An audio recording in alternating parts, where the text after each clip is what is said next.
legal, se amparan.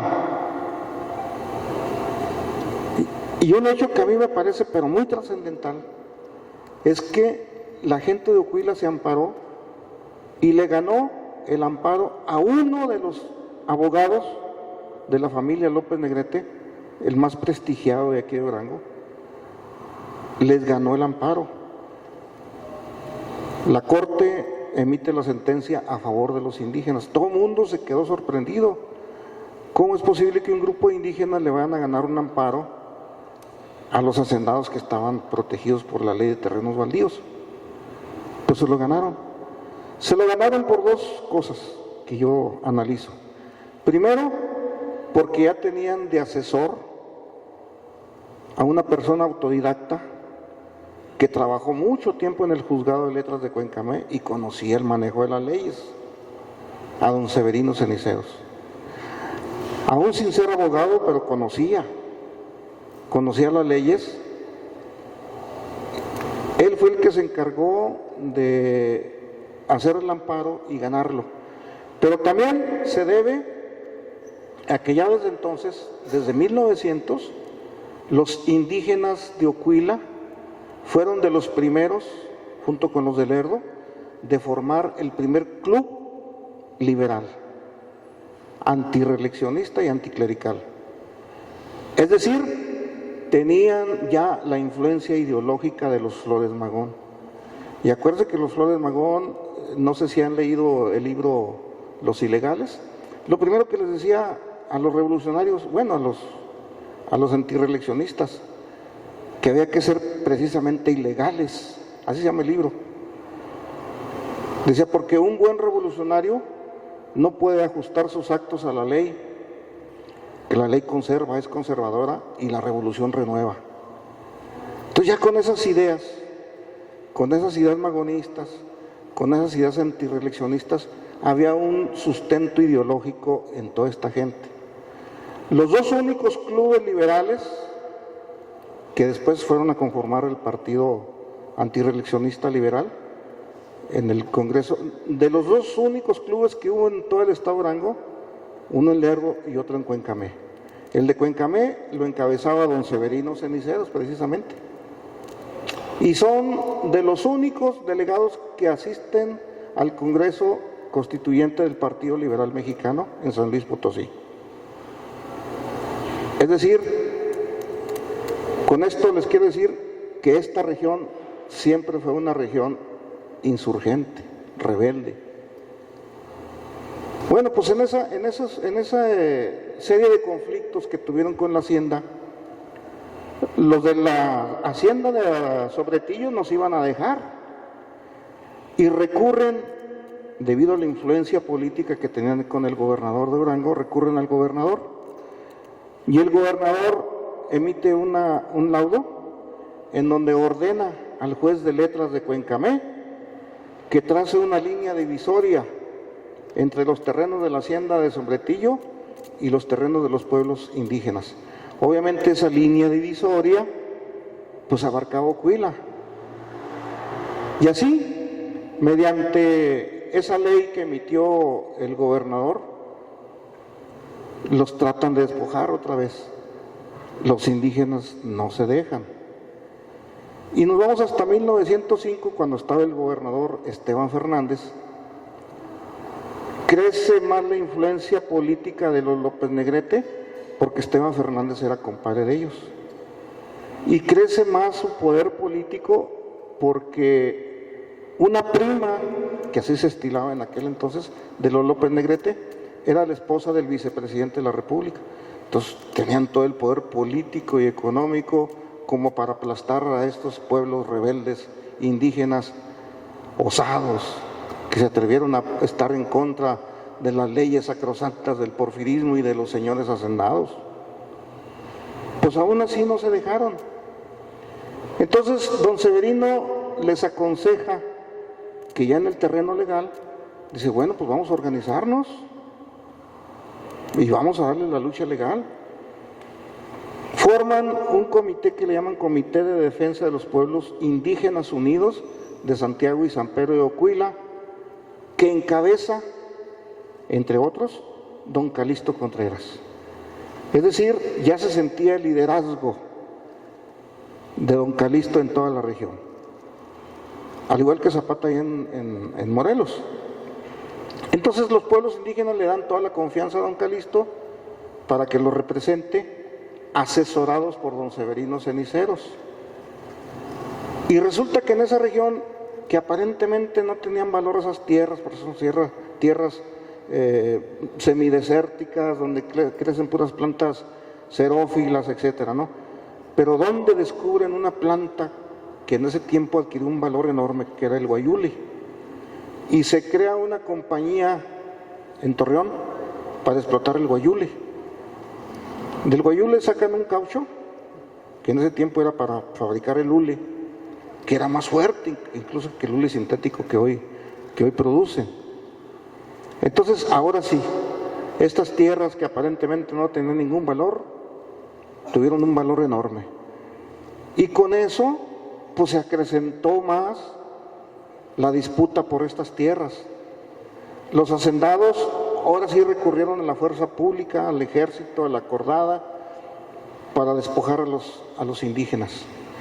Y luego con el apoyo de Esteban Fernández, gobernador del estado, compadre de los López Negrete, con el apoyo de Corral, vicepresidente de la República, casado con una prima de los López Negrete, pues a los pobres indígenas no les quedó otra. Y pasan de la lucha legal a la lucha extralegal. Don Calixto incita a la gente, dice, bueno, pues no hay otra. Ya les ganamos el amparo, les ganamos por la vía legal. Aquí no hay otra más que empezar a armarnos y a hostilizar a la hacienda. Esta situación de conflicto ya extralegal hizo que el gobierno del estado, lo que dijo Esbardo, tomara preso a don Calixto acusado de los delitos de sedición, de motín, pues que era lo común en ese tiempo en el porfirismo, ¿no? Un tal Emiliano Zapata allá en el sur también fue apresado y acusado de los mismos delitos. Pero como dijo Esbardo, qué gran favor le hicieron a don Calixto haberlo mandado al ejército. Nunca se imaginaron que ese líder agrario pues iba a ser un gran jefe revolucionario. Entonces se llevan a don Calixto a la leva como castigo. El conflicto sigue en Ocuila contra la hacienda de Sombretillos. La hacienda de Sombretillos les dice, formen una comisión, vamos a ponernos de acuerdo para negociar. En Ocuila forman una comisión para ir a platicar, a negociar con los emisarios de los hacendados. Y en lugar de platicar, de negociar, los emboscan. Ahí muere el jefe de cuartel de Ocuila, don Jesús Achá, mi abuelo, Panchito Hernández Saldaña. Y esto, en lugar de apagar el fuego, lo enardeció más. La gente de Ocuila se armó con lo que pudo, y los del pueblo de Santiago vinieron y tomaron la presidencia, la jefatura de cuartel en aquel tiempo, de Cuencamé. Y esto alarmó al gobierno del estado porque estaban las cosas calientitas. En cualquier momento estallaba la revolución, ya se sentía.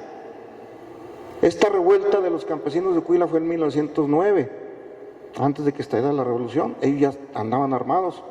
Don Calixto andaba en la leva, pero cuando se dio cuenta de este levantamiento, deserta del ejército y se viene y encabeza, ahora sí, a los rebeldes de Ocuila, a esta revuelta. Don Severino Ceniceros es tomado preso, encarcelado en la cárcel de Cuencamé también, por asesorar a los campesinos de Ocuila. Entonces van y toman la presidencia, pero don Severino antes le dijo a los de confianza, oye, dile a los de Ocuila que la presidencia pues no tiene ninguna culpa porque ya la iban a incendiar. No, a quien deben tomar es a la hacienda de Sombretillos, y hacia allá se dirigen. Gabino Martínez en uno de sus libros dice que era tanto el coraje de los de Ocuila y los del pueblo de Santiago, que cuando toman la hacienda de Sombretillos no dejaron piedra sobre piedra. Muchos eran mineros, sabían utilizar la dinamita, la dinamitaron, la destruyeron totalmente. Y esto alarmó al gobierno del estado.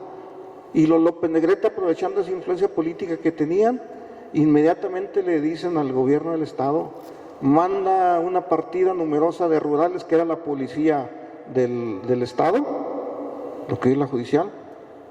Y no solamente con eso, le dicen también al gobierno federal, manda una partida numerosa del ejército federal, porque estos de Cuila ya se levantaron en armas.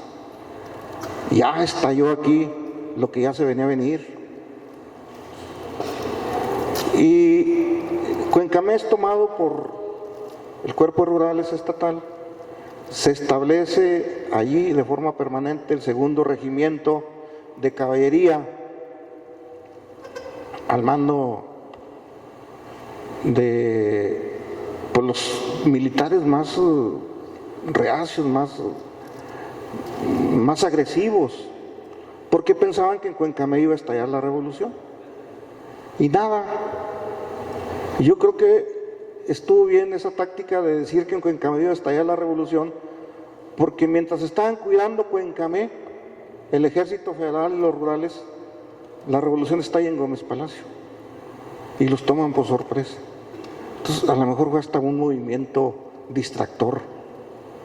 Y don Calixto justamente no asiste a la reunión en Gómez Palacio, manda a su hermano Antonio, porque la pieza clave, el rebelde más buscado y a quien querían exterminar era don Calixto, era el que acusaban de ser el rebelde mayor de toda esa gente.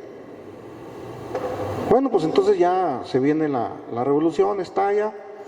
Los primeros en presentarse y ponerse las órdenes del plan de San Luis ante don Panchito Madero, pues es la gente de Ocuila. Dice, señores, nosotros ya estamos armados, ya tenemos tiempo luchando, apoyamos su plan. Y en esa primera etapa de la revolución, ya lo dijo Eduardo, vienen, ponen sitio a Durango, no lo logran tomar porque se firman los acuerdos de Ciudad Juárez, no toman Durango por esa vez, ¿verdad? Las cosas aparentemente se pacificaron, Panchito Madero asume la presidencia, pero después viene el golpe de Estado. A don Calixto lo nombran jefe de armas de ahí de Cuencamé, y ante el golpe de Estado, ante la usurpación del poder de Victoriano Huerta, nuevamente los de Cuencamé se vuelven otra vez a la lucha, encabezados por don Calixto. Ahora sí, entran a la lucha formal en esta primera etapa de la revolución. Y bueno, pues ya todo ese desenlace, toda esa etapa de la lucha después de la muerte de Madero ya la conocemos. Es cuando se forma la División del Norte para combatir al ejército de Victoriano Huerta. Don Calixto adquiere un prestigio en toda esa región, en la parte oriental de Durango, parte norte, nororiental, porque en el norte pues la figura era Tomás Urbina.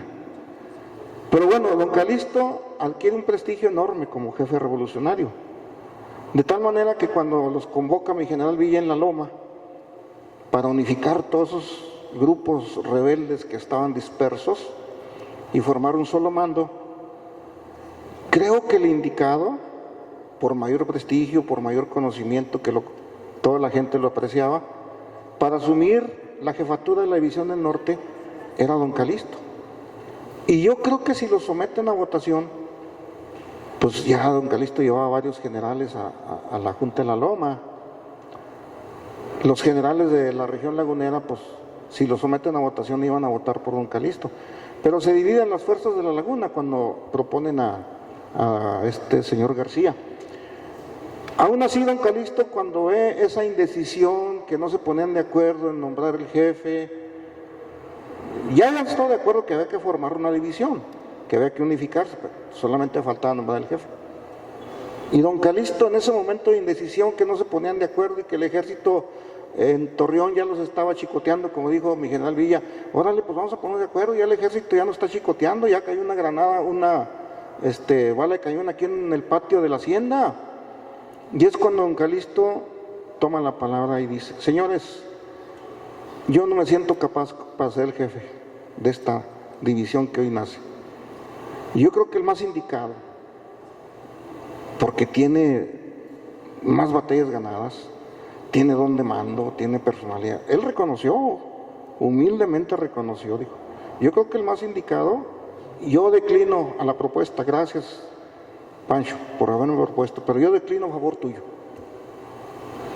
Yo declino a favor tuyo y les pido a todos los demás, por eso digo que tenía mucha presencia don Calixto, les pido a todos los demás que nos sumemos a mi propuesta y por aclamación nombran como jefe de la División del Norte a Francisco Villa. Gracias a don Calixto. Tan agradecido estuvo Villa que la primera decisión que tomó, en ese tiempo don Calixto iba con el grado de coronel, ahí mismo lo nombra general y lo responsabiliza de una de las brigadas, en ese momento la más numerosa, la Brigada Juárez de Durango, con más de 4,000 elementos. Había elementos suficientes como para formar 2 brigadas. Sin embargo, don Calixto asume la dirección, la jefatura de la Brigada Juárez, toman Torreón, ya sabemos que fue tomada fue la primera victoria como División del Norte, la toma de Torreón, en esta primera etapa. Pancho Villa se va más hacia el norte, ¿sí?, a tomar Ojinaga y le deja la custodia de Torreón a don Calixto. El Ejército Federal se reorganiza y vuelve a recuperar Torreón. Don Calixto recurre al auxilio de los Arrieta, que nunca lo fueron a auxiliar, y bueno, pues no le quedó más remedio más que entregar la plaza. Y ya viene la segunda toma de Torreón, entonces ahora sí Villa ya con toda su gente, ya con la incorporación incluso del mejor artillero que ha tenido nuestro país, Felipe Ángeles, ya como encargado de la artillería, vienen y toman Torreón en una de las batallas más memorables. Yo siento, ¿no? Esa es mi concepción. Yo siento que esta batalla de Torreón, independientemente de lo que puedan decir los historiadores, fue la batalla decisiva para derrotar al ejército huertista. En Torreón, aunque suene, pero el plan que elaboró Felipe Ángeles, Villa y todos sus generales, el plan de ataque, para mí es un plan maestro. Conozco los pormenores del plan de ataque, cómo desplegaron en 4 frentes para la toma de Torreón. El Ejército Federal dijeron, Torreón es decisivo, tenemos que defenderlo, pero también el ejército villista pensaba lo mismo, si tomamos Torreón, el paso está libre para tomar Zacatecas y la capital. Y así fue. Esta batalla de Torreón por la División del Norte, esta segunda toma de Torreón, yo pienso que fue decisiva. Lo de Zacatecas es importante, pero el Ejército Federal ya iba herido de muerte. Ya fue mero trámite. Sí, ahí prácticamente acabaron ya con el Ejército Federal. Entonces, pues ya todo el desenlace de la revolución ya lo conocemos. Yo creo que ha habido otros compañeros aquí que han hablado de la revolución, se han escrito muchos libros, se han dicho muchas cosas. Yo en una plática que tuve aquí que tuvo precisamente Salmerón y Chuy Vargas, alguien le preguntó, Salmerón para mí es uno de los mejores historiadores ahorita, en el tema de la revolución incluso. Doctor Salmerón, en su concepto, ¿cuál es el revolucionario más importante de Durango que usted considera? Calixto Contreras. Y no solamente Salmerón lo dice, Freddy Katz. Yo estuve leyendo los dos tomos de Freddy Katz y no les miento, pero hace como unas 30 y tantas alusiones a Calixto. Y dice exactamente lo mismo, que el jefe revolucionario más popular, sí, con una solvencia moral desde el pueblo, que fue nombrado por el pueblo como jefe, fue Calixto. Y que tenía un ideal, un ideal para luchar, que era la tierra. Por eso estaba muy identificado con Emiliano Zapata. Emiliano Zapata ya se conocían, se carteaban, había una relación epistolar entre Zapata y Contreras. Y bueno, pues ya nos vamos a la famosa convención, donde ya se dio la decisión revolucionaria. La mayoría de los generales de Cuencamé permanecieron fieles al villismo. Se forman los dos bandos que ya conocemos, villistas contra carrancistas o constitucionalistas contra convencionistas. La mayoría de los generales permaneció fiel al villismo. Y esto le creó una antipatía ya de por sí natural de los carrancistas contra los generales de Cuencamé. De por sí ya existía una antipatía contra el general Francisco Villa por el desacuerdo que tuvieron en la toma de Zacatecas, etcétera, ¿no? Pero concretamente con los de Cuencamé, ahora sí que les agarraron tirria. Sí, les agarró tirria el carrancismo. Y bueno, pues ya sabemos el desenlace de esta lucha, de esta guerra civil de 1915, ¿no? La división del norte, el ejército villista, pues pierde dolorosamente en las batallas de Celaya. Y aún así, Calixto Contreras se mantiene fiel a Villa. Y después de haber sido derrotada la división del norte, Villa todavía le encomienda a don Calixto que tome Guadalajara y lo toma. Después de ser derrotada la división del norte. Y bueno, pues como el tema es hablar de la muerte de don Calixto, de 25 de diciembre de 1915, cuando Villa decide disolver la división del norte en la hacienda de Bustillos, ¿sí? Sí, en la hacienda de Bustillos, donde les dice, bueno, pues aquí se acabó la división del norte, yo les doy permiso para que cada quien se vaya a sus casas, y los que quieran continuar combatiendo el carrancismo, pero ya en partidas, en guerra de guerrillas, están en libertad. Don Calixto decide permanecer fiel al villismo, mandan a don Severino Ceniceros a defender la plaza de Durango, que ya estaba apoderada por los carrancistas. Don Severino no logra su cometido. Don Calixto hostiliza al carrancismo en toda la región de Cuencamé, de tal manera que no lo deja entrar al carrancismo. Y bueno, pues viene la famosa etapa de la expedición punitiva, la intervención militar del ejército norteamericano, que no se le puede llamar de otra manera. Con todo el permiso de Carranza, con todas, impunemente entraron e invadieron nuestro país. Fue una invasión. Por ahí se corre la noticia de que Villa había sido muerto en combate contra los norteamericanos, que no era cierto, era una noticia falsa. Eso desalienta a los villistas, entre ellos los de Cuencamé, y el gobierno carrancista les ofrece la amnistía. Ok, esto ya se acabó, ya están derrotados, ya nomás son los locos esos de Cuencamé que andan ahí dando guerra, les ofrezco la amnistía. Como ya estaban desalentados porque la noticia falsa de que habían matado a Villa, dijeron pues ya no tiene caso. Y algunos generales de Cuencamé aceptan la amnistía, menos don Calixto. Algunos generales, incluso entre ellos don Severino Ceniceros. Don Severino Ceniceros, bueno, está bien, pues acepto la amnistía, se firma la amnistía en pasaje y el armisticio, incluso la entrega de las armas. Y don Calixto, al ver que uno de sus principales lugartenientes aceptó la amnistía, también se desmoraliza. Y no solamente Severino, Bernabé González, Pedro Favela, otros generales de Cuencamé.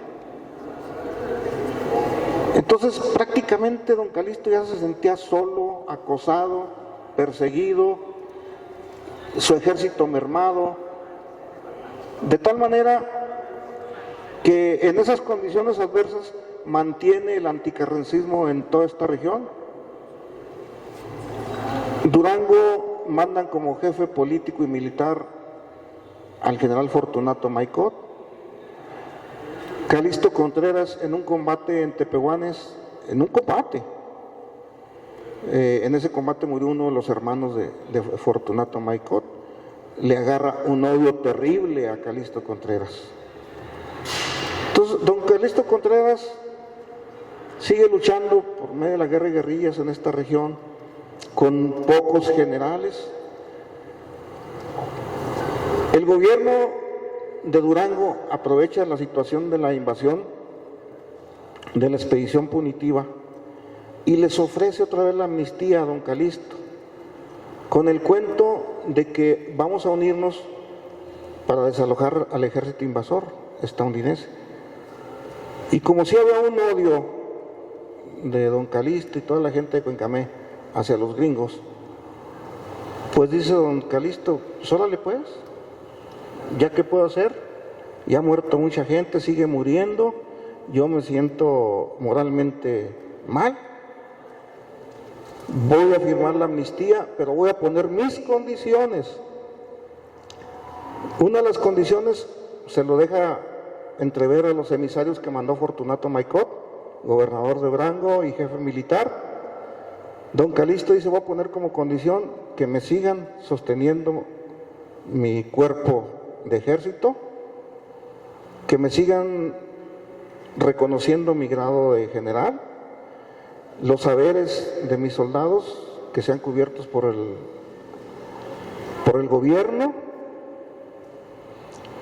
Y por ahí la gente de Ocuila, yo lo escuché, esto no está documentado, que don Calixto les dijo, y quiero también, entre las condiciones que voy a poner, que la hacienda de Atotonilco quede como albacea para cubrir los gastos de las viudas y los huérfanos de la revolución. Pues el gobierno del estado, sí, don Calixto, lo que usted diga, la misma táctica para matar a Zapata, le dieron confianza. ¿Dónde? ¿Cuándo viene? Aquí en el Palacio de Durango, ahí nos reunimos, la gente de Ocuila, esto lo escuché yo por tradición oral. No, don Calixto, no vaya usted al Palacio de Gobierno en Durango. Los políticos no son de fiar, son ataimados. ¿Qué tal si ahí lo apresan? Fortunato Maicot le tiene odio porque usted mató en un combate a uno de sus hermanos, no. Bueno, entonces que no sea en el Palacio de Gobierno, que sea en la Hacienda del Chorro. Sí, está bien. Nos reunimos en la Hacienda del Chorro y ahí establezco yo mis condiciones para aceptar la amnistía y el armisticio. Con esa confianza se viene de Ocuila con pocos de su tropa. ¿Cómo iba a desconfiar del gobernador del estado y jefe de armas, Fortunato Maicot? Si ya le había asegurado, le había dado la confianza de que no iba a pasar nada, iban a firmar la amnistía, el armisticio, todo bien. Pero ¿cuál no sería su sorpresa que antes de llegar a la Hacienda del Chorro, donde se iban a reunir, ahí en la estación del Chorro, lo estaban esperando el ejército carrancista? De manera cobarde, artera, parapetados en los carros del ferrocarril, ahí empezaron a emboscar a los pocos revolucionarios que llevaba don Calixto. Y como el objetivo era matar a don Calixto, todavía yo platiqué con gente, Cuquita Morones, nieta de don Calixto, con algunas gentes que escucharon en aquel entonces que don Calixto todavía tuvo las agallas, el valor suficiente como para adelantársela a la tropa y decirles y retar a los federales, bájense, no sean, vamos a darnos en la torre, bájense en combate. Y como el objetivo era él, pues lo mataron inmediatamente, le dieron de muerte. Entonces yo siento que el gobierno, igual que a Zapata, le dio confianza. Le dijo que iba a aceptar todas las condiciones. Le dijo que está bien, la hacienda de Atotonilco va a quedar como garantía para los gastos de las viudas y huérfanos de la revolución en Cuencamé. Y no solamente quiero eso, decía don Calixto, quiero que lo que produzca la hacienda pase a ser propiedad de Ocuila y que lo que produzca se forme un legado para crear un hospital en Cuencamé, una escuela de estudios superiores, becas para los niños, etcétera. Ya no me faltó que le dijera a Fortunato, ¿y tu nieve de cuál? ¿Qué más quieres, don Calixto? Sí, todo está bien, don Calixto, vamos a firmar la amnistía ahí en la Hacienda del Chorro. Nunca iban a aceptar eso. Para aquellos que todavía piensan que los villistas no tenían un proyecto de nación, se equivocan. Villa, Contreras y todos los villistas tenían un proyecto de nación que era precisamente eso, crear escuelas.